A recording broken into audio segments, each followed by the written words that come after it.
seminta, yang masih ndosor-ndosor, yang masih lendetan dibenerin dulu tempat duduknya. Karena kita mau beribadah pada Tuhan.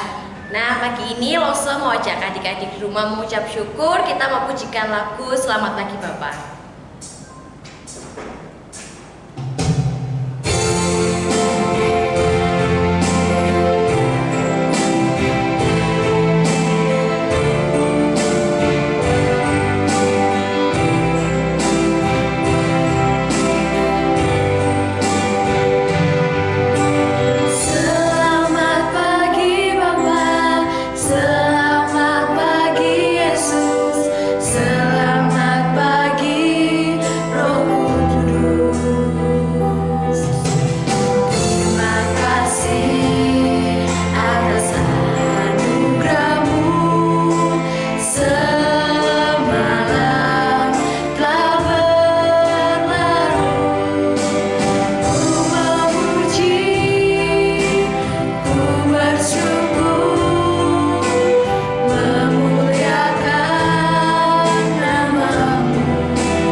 Mari kita berdoa.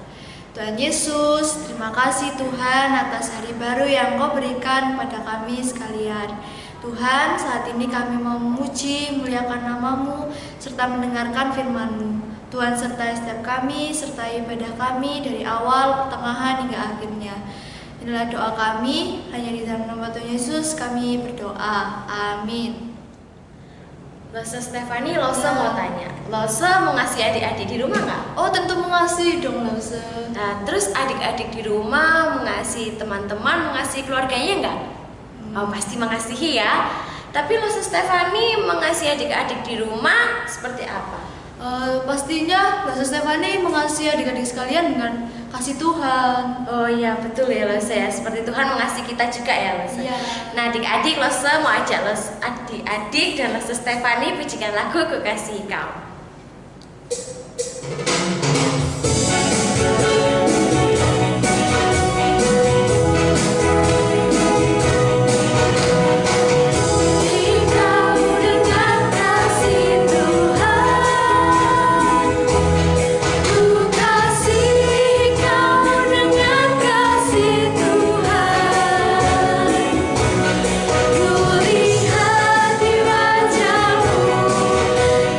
Kemuliaan Raja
Rosa ajak untuk bangkit berdiri. Kita mau mengakui iman kita, pengakuan iman rasuli.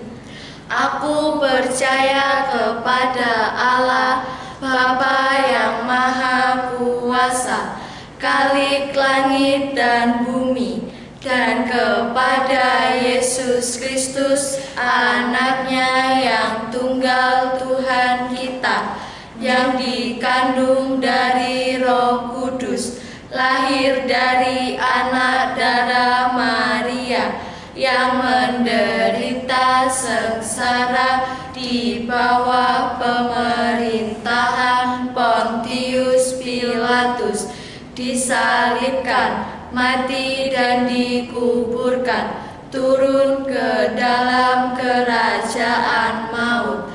Pada hari yang ketiga, bangkit pula dari antara orang mati, naik ke surga, duduk di sebelah kanan Allah, Bapa yang Maha Kuasa, dan dari sana Ia akan datang untuk menghakimi orang yang hidup dan yang mati. Aku percaya kepada Roh Kudus, gereja yang kudus dan am, persekutuan orang kudus, pengampunan dosa, kebangkitan tubuh, dan hidup yang kekal. Amin. Adik-adik disilakan duduk kembali. Saatnya kita memberi yang terbaik bagi Tuhan. Papa, Mama boleh membantu adik-adik sekalian untuk memberi persembahan melalui transfer, atau adik-adik bisa simpan terlebih dahulu uang persembahannya di rumah. Nanti jika tiba saatnya kita bertatap muka, adik-adik bisa berikan uang persembahannya pada gereja. Mari kita pujikan Berilah yang Baik.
Tuhan Yesus, terima kasih Tuhan, Kau telah berkati kami satu minggu ini Tuhan.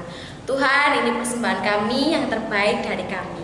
Kiranya Tuhan Yesus, kami juga mengucap syukur Kau telah mencukupkan kami selama ini. Tuhan, ini persembahan kami kiranya dapat bermanfaat untuk kerajaan-Mu di bumi ini. Terima kasih ya Yesus, kami serahkan semuanya di dalam tangan-Mu. Hanya dalam nama Tuhan Yesus Kristus kami sudah berdoa dan mengucap syukur. Amin. Adik-adik, tiba saatnya kita untuk mendengarkan firman Tuhan. Nah, sebelum kita mendengarkan firman Tuhan, langsung ajak adik-adik pujikan firman Tuhan ku dengar.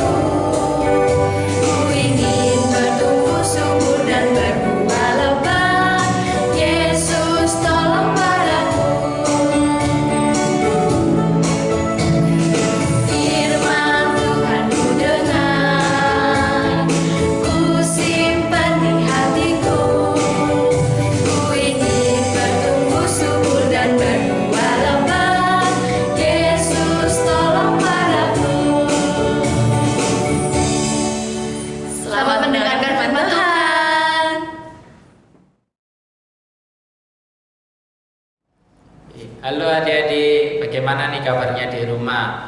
Seharap kita semua masih sehat-sehat saja ya di rumah. Nah, kita akan mendengarkan firman Tuhan, tetapi sebelum itu mari kita berdoa. Tuhan Yesus, terima kasih karena kami sudah memuji nama-Mu dan sekarang kami akan mendengarkan firman-Mu. Kiranya Engkau berkati kami supaya kami bisa mendengarkan dengan baik dan supaya kami bisa merenungkannya di kehidupan kami sehari-hari. Terima kasih. Di dalam nama Tuhan Yesus kami bisa berdoa dan mengucap syukur. Amin. Oke, adik-adik, lu semua tanya nih di sini. Apakah adik-adik di sini semuanya pernah merasakan apa itu namanya takut atau khawatir? Wah, saya percaya bahwa kita semua pasti pernah takut adik-adik ya. Nah, sekarang apa yang paling kalian takutkan? Atau kalau sekarang itu fobia apa yang paling kalian takutkan? Nah, misalnya di sini ada yang takut sama ketinggian enggak? Jadi kalau di tempat yang sangat tinggi terus lihat ke bawah gitu, wah nggak berani, sudah gemeteran itu kakinya. Atau di sini ada yang takut sama kegelapan enggak? Dia nggak bisa lihat apa-apa, terus dia takut, bahkan sampai nangis nih di sini. Siapa nih?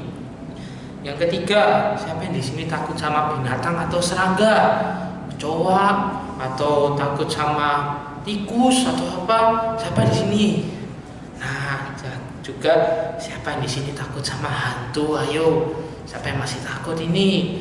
Yang takut sama hantu yang nggak berani. Nah, adik-adik, pasti bermacam-macam ya ketakutan setiap orang di dunia ini. Nah, lalu ketika kalian takut, ketika kalian sudah menghadapi masalah yang ada kalian hadapi, kira-kira kalian ini maju atau mundur ya? Nah, mungkin mundur ya. Ketika sudah ada yang tinggi-tinggi gitu, harus saya mundur aja, tak mundur. Atau sudah lihat tempat itu gelap, nggak mau, aku nggak mau ke situ. Seringkali kita seperti itu, adik-adik. Kita dipenuhi oleh rasa takut. Nah, tetapi adik-adik, di Alkitab ada seseorang yang menghadapi bahaya. Dia ini sudah ada bahaya di depannya, adik-adik, tetapi dia nggak takut sama sekali. Dia merasa terancam. Bahkan dia santai-santai aja nih masih, adik-adik. Nah, sekarang gimana ya? Pertanyaannya gimana kok dia bisa mengatasi rasa takut itu ya, adik-adik? Yuk kita belajar sama-sama ya. Nah, adik-adik, pada zaman dahulu ada suatu bangsa yang bernama bangsa Aram. Bangsa Aram ini adalah bangsa musuhnya bangsa Israel, adik-adik, di kitab Raja-Raja pada saat itu. Nah, bangsa Aram ini ingin menyerang bangsa Israel. Bangsa Aram ini mengatur strategi begitu pula yang sampai merencanakan baik-baik supaya dia bisa menyerang bangsa Israel. Nah, tetapi adik-adik, terjadi keanehan bahwa si bangsa Aram ini selalu gagal, adik-adik. Dia sudah menyusun strategi, gagal. Dia sudah pergi ke sini untuk bersembunyi, diketahui sama bangsa Israel. Jadi bangsa Aram ini bingung. Kok aku merasa gagal terus ya? Raja Aram itu bingung. Aku pergi ke sini, rencana ke sini, tahu bangsa Israel. Aku mau nyerang lewat sini, tahu juga bangsa Israel. Kok bangsa Israel bisa tahu ya? Raja Israel pada saat itu kok bisa tahu ya kalau bangsa Aram menyerang dari situ? Ternyata ada satu orang yang memberitahu Raja Israel pada saat itu, adik-adik, kalau bangsa Aram ada di situ. Namanya yaitu Nabi Elisa. Nabi pada zaman itu, adik-adik. Nah, apakah Nabi Elisa ini seorang yang sakti? Atau Nabi Elisa ini dukun, adik-adik ya? Dia bisa tahu nih letaknya di mana ini. Oh, kamu akan diserang di sini, jangan ke situ. Kamu jangan pergi ke sini. Ada jebakan di situ. Wah, jangan-jangan Nabi Elisa ini dukun ya? Wah, bukan, adik-adik. Jelas-jelas dia itu adalah seorang nabi, seorang utusan Tuhan. Berarti dia bisa mengetahui segala letak bangsa Aram, strategi bangsa Aram. Itu yang beritahu adalah Tuhan, adik-adik. Jadi Tuhan memberitahu Nabi Elisa memberitahu kepada Raja Israel, sehingga bangsa Israel ini selalu aman, adik-adik. Tuhan melindungi bangsa Israel. Nah, bangsa Aram ini mulai cemas. Gimana ya? Kok aku selalu bisa ketahuan ya? Nah, ada salah satu pegawainya itu bilang kepada Raja Aram, Raja, ternyata ada yang memberitahu Raja Israel gimana posisi kita mau menyerang. Wah, terus dia tanya, siapa itu? Dia ada di kota Dotan, namanya adalah Nabi Elisa. Langsung Raja Aram ini gak pikir panjang ya. Ayo kita serbu dia, kita kepung dia, kita bisa bunuh dia supaya apa? Kita bisa menyerang lagi bangsa Israel. Jadi pada saat itu bangsa Aram ini maju adik-adik ke tempat tinggalnya Nabi Elisa. Nah, Nabi Elisa ini punya seorang bujang ya, punya seorang bawahan ya. Nah, bawahannya ini melihat dari jendela di atas. Dia melihat begitu banyak pasukan adik-adik, pasukan berkuda, pasukan berjalan mengepung tempat tinggal Elisa pada saat itu. Nah, sebagai orang yang umum ya adik-adik pasti sangat takut. Dia bilang, Nabi, ini kita dikepung, kita nggak bisa kemana-mana, kita pasti akan mati di dalam tempat ini. Nah, adik-adik coba adik-adik bayangkan, adik-adik di dalam rumah, di rumahnya adik-adik banyak polisi mau nangkep adik-adik, dikelilingi semua rumahnya. Kira-kira adik-adik santai-santai aja atau ketakutan? Pasti takut ya loh, Sejun pasti takut. Di sini ada polisi, di sini ada polisi, di sini ada mau nangkep kita. Wah, jangan-jangan aku nggak bisa kemana-mana, aku nggak bisa kabur. Tapi adik-adik, Nabi Elisa tetap santai. Nabi Elisa ini tetap biasa aja adik-adik. Kenapa ya? Coba ya, kita buka di dalam 2 Raja-Raja pasal yang ke-6 ayat yang ke-16. 2 Raja-Raja pasal 6 ayat ke-16. Apa yang kira-kira dikatakan Elisa kepada bawahannya itu? Jawabnya, jangan takut, sebab lebih banyak yang menyertai kita daripada yang menyertai mereka. Wah, adik-adik, Nabi Elisa ini kenapa bisa tenang, kenapa bisa santai aja? Karena dia percaya bahwa pasukannya Tuhan yang melindungi Nabi Elisa itu jauh lebih banyak dari bangsa Aram. Tapi bujangnya ini bingung, loh nggak ada kok. Oh ini loh semuanya bangsa Aram yang ngepung kita. Nah pada saat itu adik-adik Elisa itu berdoa supaya apa?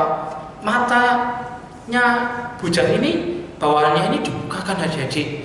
Ketika sudah dibuka, tiba-tiba dia keluar, dia lihat di seluruh pegunungan yang mengelilingi bangsa Aram itu ada banyak pasukan Tuhan adik-adik. Begitu banyak pasukan berkuda, pasukan berjalan yang siap menyerbu pada saat itu. Nah pada saat itu kaget ya, ternyata banyak sekali pasukan yang melindungi kita adik-adik. Nah sampai di situ Nabi Elisa ini juga berdoa adik-adik supaya apa? Dia meminta pasukan Aram ini matanya dibutakan adik-adik. Wah, semuanya nggak bisa lihat. Wah, tiba-tiba semuanya jadi buta adik-adik karena Tuhan menolong Nabi Elisa pada saat itu. Akhirnya Nabi Elisa ini turun lalu bilang, "Ayo, semuanya ikut aku. Bukanlah di sini tempat yang kau tuju." Akhirnya semuanya tiba-tiba ikut Nabi Elisa. Nah, ketika dia sudah sampai, Nabi Elisa ini mengantar ke kota Samaria. Jadi, dia mengatakan kepada kota Samaria di mana Raja Israel itu berada. Tiba-tiba dia minta bangsa Aram ini dibukakan matanya. Lalu sudah dilihat bahwa tentara Israel ada di situ adik-adik. Nah, Raja Israel ini bilang, apakah harus kubunuh dia Nabi Elisa? Nabi Elisa bilang dengan tetap kasih, bilang gak usah dibunuh, biarin aja sudah. Nah, akhirnya bangsa Aram tidak berani lagi adik-adik untuk menyerang bangsa Israel, karena dia melihat bahwa Allahnya Israel begitu luar biasa kuatnya, dia tidak sanggup melawannya adik-adik. Nah, jadi apa sih yang dapat kita pelajari dari cerita tadi? Bahwa Allah itu memegang kendali adik-adik, bahwa Allah itu yang memelihara hidup kita. Allah tidak pernah meninggalkan kita adik-adik. Coba bayangkan seperti Nabi Elisa, di situasi yang sangat sempit, di situasi yang sangat darurat, dia begitu tenang, dia begitu santai.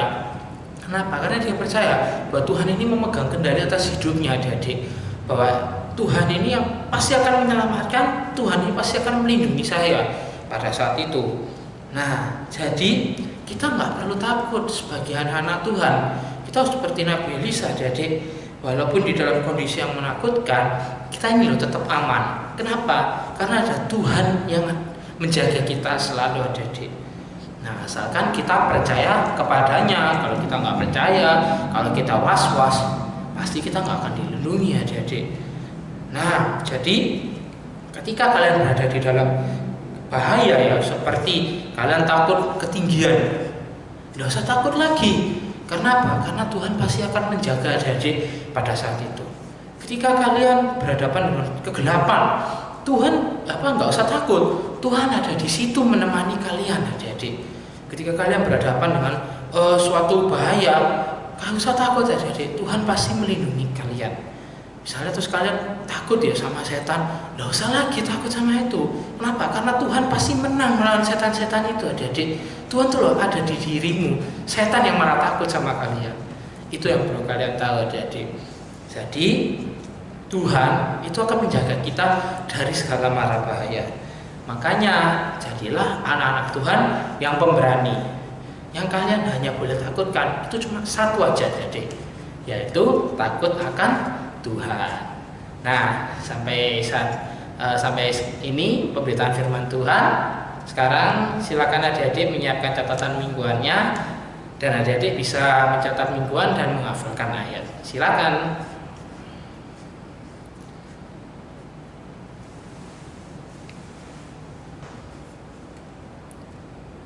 Oke, sudah selesai. Nah, sekarang sama-sama yuk kita berdoa. Tuhan Yesus, terima kasih karena Engkau telah mengajarkan kami untuk kami tetap berani, untuk kami tidak takut terhadap segala sesuatu yang mengancam kami. Tuhan, kiranya Engkau berkati ketika kami berada di dalam ketinggian, ketika kami berada dalam kegelapan, ketika kami berada di dalam suatu bahaya. Kami percaya bahwa Engkau pasti melindungi kami. Kami percaya bahwa Engkau hadir di situ untuk menjaga kami semua. Terima kasih. Kami mau percaya kepadamu. Di dalam nama Tuhan Yesus kami sudah berdoa dan mengucap syukur. Amin. Dadah adik-adik. Kita akan mengakhiri ibadah kita pada hari ini. Rosa harap firman yang disampaikan bisa tertanam di setiap hati kita dan kita bisa bertumbuh di dalamnya. Sebelum kita mengakhiri ibadah kita pujikan terima kasih Tuhan.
Kepada murid-muridnya, Bapa kami yang ada di surga, dikuduskanlah namamu, datanglah kerajaanmu, jadilah kehendakmu di bumi seperti di surga.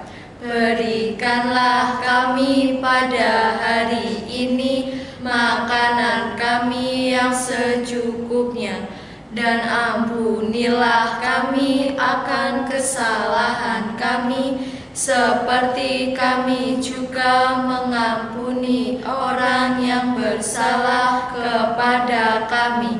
Dan janganlah membawa kami ke dalam pencobaan, tetapi lepaskanlah kami daripada yang jahat. Karena Engkaulah yang mempunyai kerajaan dan kuasa dan kemuliaan sampai selama-lamanya. Amin. Ibadah telah selesai. Sampai jumpa minggu depan.